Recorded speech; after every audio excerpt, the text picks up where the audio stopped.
Yes, afternoon people. Welcome to another edition of Three Things. Just wanted to go straight in and let you know what I'm going to speak about today. So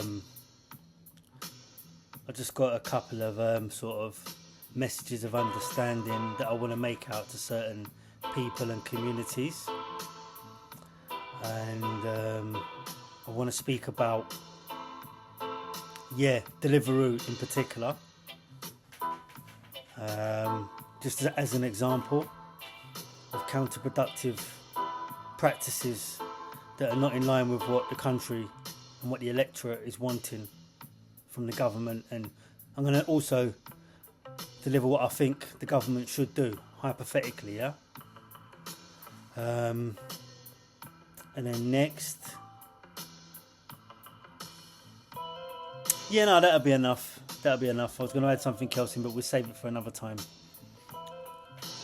So first off, I just wanted to say, it seemed like I had a go in a couple of videos ago at some cyclists that I was riding with at some point, and quite the contrary,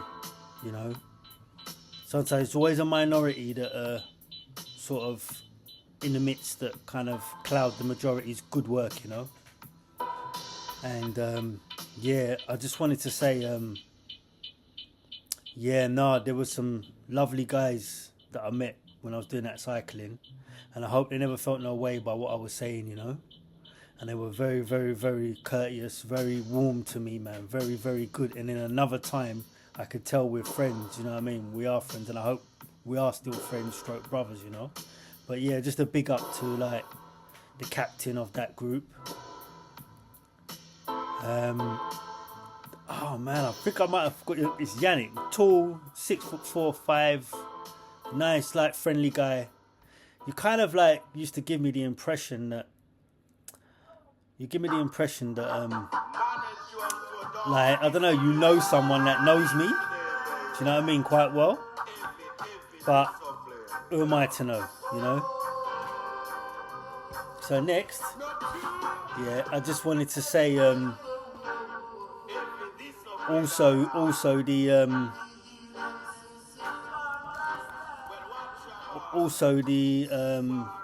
he was of Grenadian background, but he always had a mask on, and I never knew his name, just his eyes. That's all I'd ever see.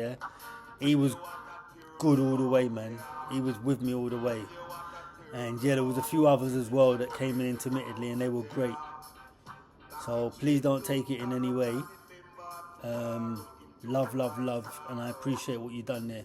Especially also a guy called Cass, I rode with him as well around Regent's Park and that. Lovely.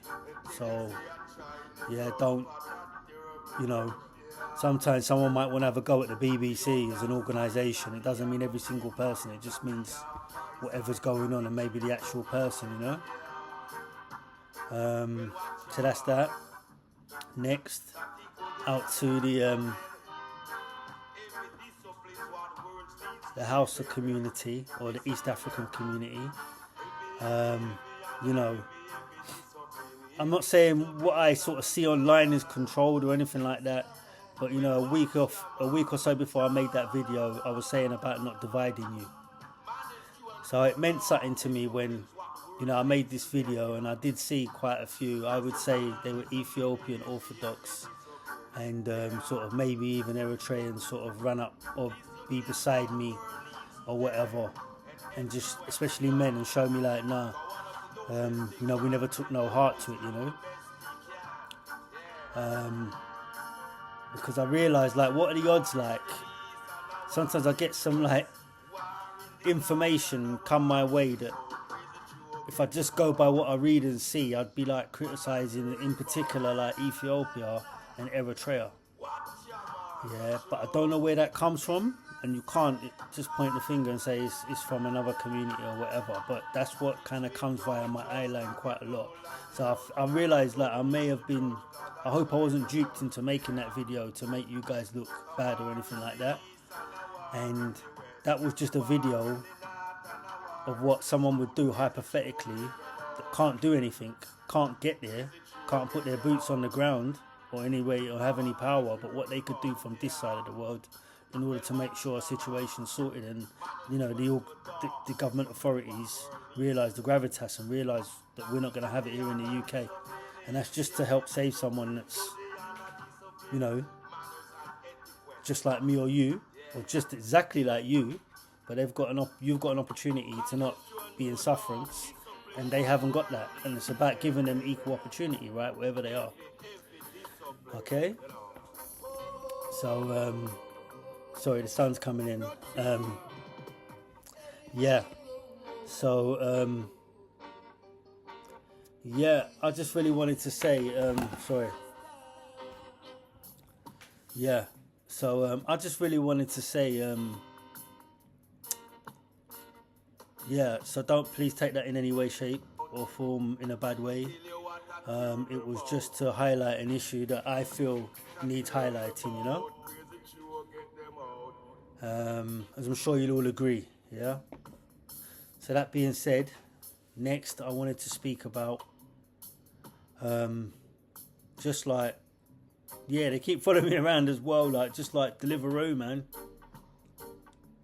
And you're stalking me, yeah. But anyway, let's come away from that. I couldn't believe what like the French president got away with saying in that speech last week, President Macron, yeah, when he termed like he termed like illegal migrant or immigrant to irregular migrant.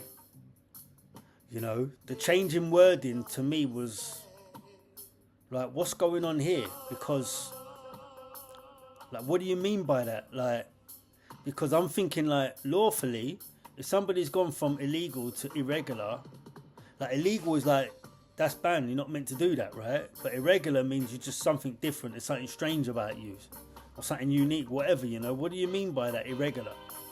You know, so it was like he was playing it down like as if it wasn't a serious situation, not just for the UK, but not just for France, not for the whole of the EU. It's a serious situation, you know, that only Poland has stood up to, from what I know. Yeah, because it's a serious, it's going to create an imbalance, and certain countries are going to be like obviously taken, you know. Like Ireland, I think they're going to be taken, you know. But anyway, that's another story. I will make another video on that if you want me to. I know what I want to say. But yeah, no. Yeah, that term what he used, like just irregular, like I wasn't comfortable with that, if you know what I mean, from an electorate point of view. And what do you mean by that, you know? Because then in a court of law, irregular versus illegal, they're two completely different definitions, you know. So it was like he was playing it down and saying it's okay, you know. But also what he went on to say was that the UK, it's your fault because of your policy of making it marketable to come to the UK, that everyone's coming through Europe. And to some degree, I would agree, yeah. But for him to come out and say it, I thought it was like, not out of line, but he was telling the truth, but it was kind of like, really like kind of cheeky, you know, to say like, it's your own fault. You're advertising that, you know, people can come here to the UK, which is true. You can come to the UK, you've got a 4-star hotel, yeah, and you've got a job for £1,000 a week at Deliveroo. You know, you know, like that is like, come on, man. They deserve an equal opportunity. A legal immigrant does deserve an equal opportunity. If they know, like, in 3-4 hours time I've landed, I've got a 4-star hotel, or years for me to go back to where I maybe came from, and I've got £1,000 a week at Deliveroo waiting for me, you know, what am I gonna do? You know, like, if I was the government, man, like, when you hear that, like, well, how does that make you sound and feel? You know, And like, I do like him as well, but like this Keir Starmer, like, I don't know, like the ego. You meant to have a bit of an ego, like. For one, like, you know, you're the UK, you're saying you're a superpower, just like beneath America and Russia and whatever else. Yeah. And we see him go to Albania, right, to talk about a deal with, like, you know, taking back migrants, and Albania say no, right? When for me, no disrespect, if I'm coming from the UK as the UK Prime Minister, yeah, I'm not going to Albania for a 6'6" like Albanian warlord looking president to like stand over me and like, tell me no. I wouldn't even bother going. Unless it's just to sign paperwork. I wouldn't be entertaining it. I wouldn't be wasting my time. I wouldn't be going around like as if I'm a tourist and like, you know, he's in control, he's the king and whatever else. No, I wouldn't be taking that. Call it ego or whatever. Yeah, but I just wouldn't. It's like Rishi Sunak when he never turned up with all those presidents there. I don't understand the ego of you. You're going down in history. You're meant to turn up. Do you know what I mean? And stamp your authority, which is why he was never made for it, you know? But, no. Like, you know, you've got this. And then you've got this situation here where, like you're speaking quite soft on a subject that's going to maybe, well, is at this current rate, at this current projected rate, it's going to like sort of cause a serious imbalance, leading to civil unrest, civil disobedience, and yeah, no, civil war. I've been reading, man, these things happening like years and years and years and years. So, you know, it's inevitable. You know, and a lot of people, you know, are going to, you know, the worst is going to happen, man. If you don't obviously manage it and get it under control, which is going to be difficult. But you've got the water in between you. Why not be the first, man? Why not the British Isles set the trend, you know? So, yeah, that being said, man, like, you can't be knowing, like, you've got £1,000 a week job waiting for you as soon as you land in the UK. Yeah, and there's nothing no one can do about it, yeah? Right. Now, that being said, yeah, let me move on to what I would suggest if I was the political godfather. Yeah, right. Like, for one, yeah. Like, you go on about like these other things that you want to clamp down on and all the rest of it, yeah, that are in the black market. Yeah. Which I'm not going to mention, that are like money laundering and things like this, yeah, right? Now, like, you know, in like, say, the ghettos of London or wherever else, you could have people like drug dealing or whatever. Someone obviously starts to solicit drugs in their vicinity. They'll have an order about where they'll try and block that person, and that person will have to pay money to them or whatever. You know, that's at that stage of society, right? But then you've got like the above board society, and Deliveroo is a legitimate company. They're a legitimate company, yeah, that you can take to court and they will adhere to anything you say to them at court. Yeah, in a court of law, like they will have to adhere to it. And the thing is, like Deliveroo, right? Like, what are they doing that is so unique right about now? Like, I'd understand. I'll just finish up working for a company, which I will mention, like City Sprint, yeah? And they're delivering medical supplies. If these guys were like delivering medical supplies and it was propping up the NHS, you know what? We'd have to tread with a little bit of trepidation. But they're like delivering food, which like restaurants, they could come to... Do you know what I mean? They're delivering food, and which is quite like dangerous in itself. Yeah, right. You know, but you know, they're not doing anything great. They're not doing anything like pioneering at the moment. Maybe at first, but what are they really doing that another company can't? Yeah. Like, and the thing is, yeah, like, what I would do hypothetically, I'd be looking at it like, You're in government, you've got all the powers that be at your fingertips, right? You pass a bill through Parliament, get them to court. Because I'd think, all I'd see is they're like a blue chip company, they're worth probably billions or whatever. Do you know what? Instead of me looking for Londoners and their congestion zone, I'd just see dollar signs off of Deliveroo. That's what I would see. Not the individual, but I'd see dollar signs off of them. But how I'd benefit Deliveroo as well is that everyone that's got a British passport, can you imagine? You've gone out for a day, right? You've made 80 quid, 100 quid. Imagine if they never had that extra staff, which is up to a third, that are doing it illegally.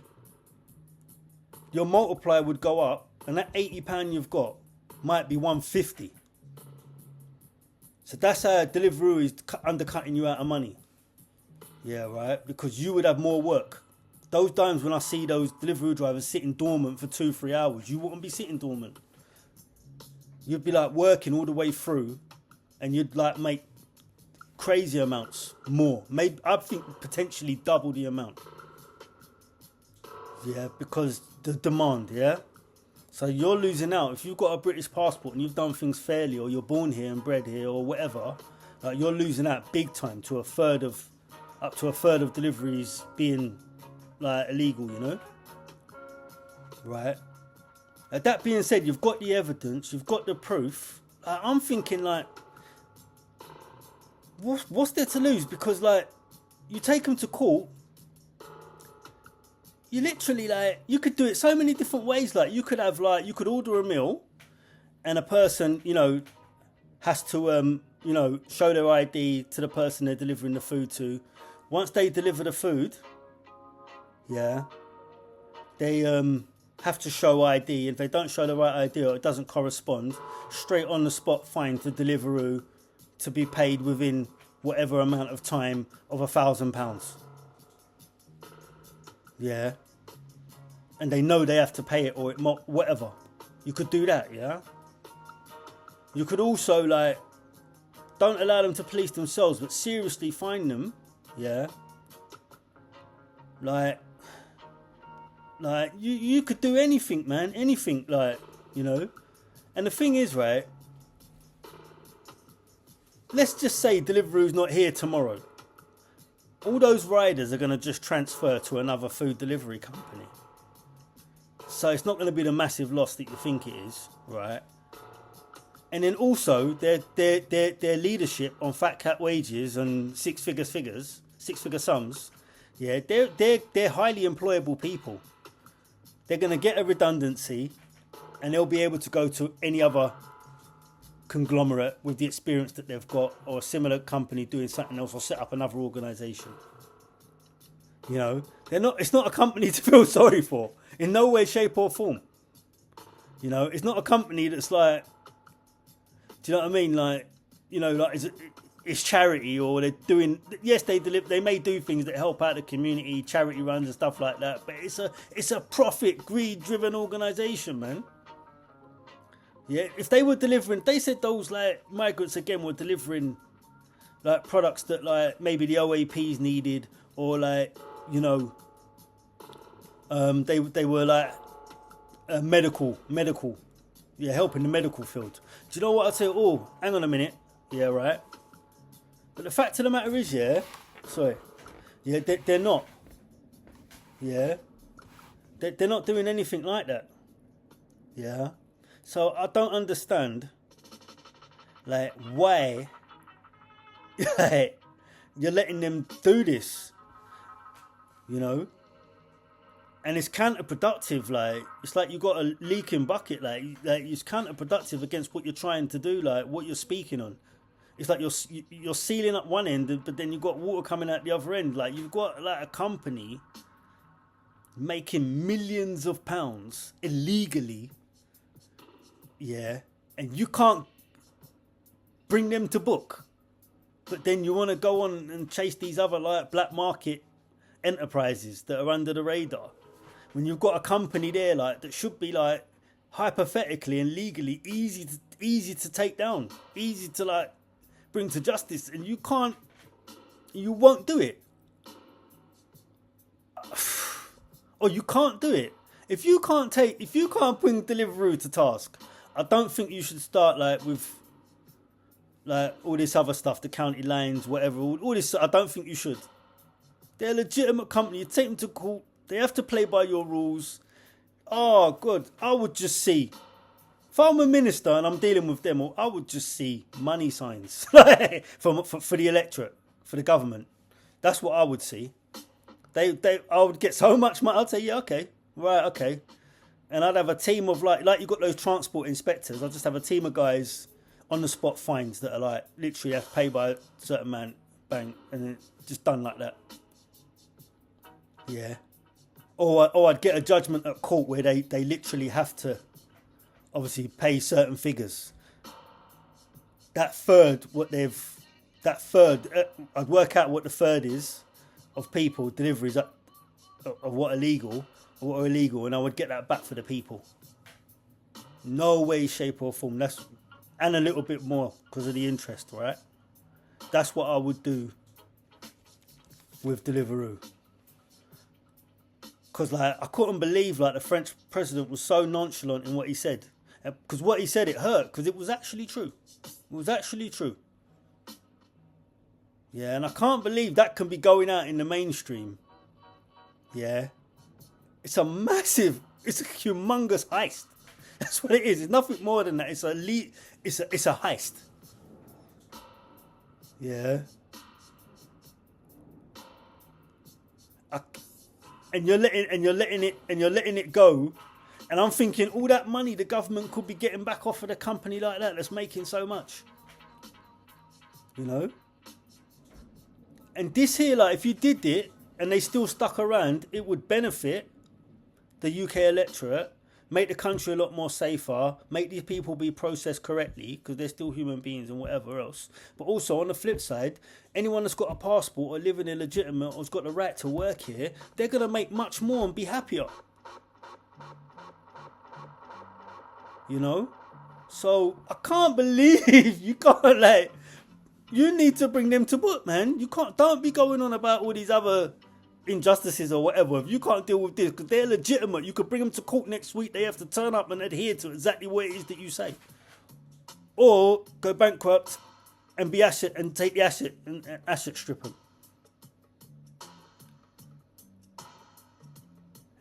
Anyway, that concludes this message. What else did I want to chip in and say? No, I'll leave it for another video.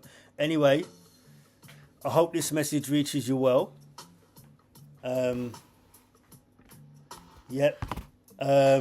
Sorry, bad lighting today. Not used to making one this early on with the sunshine coming through. Anyway, take care. God bless. Deliver this message straight to your heart because it's from mine. Love, one.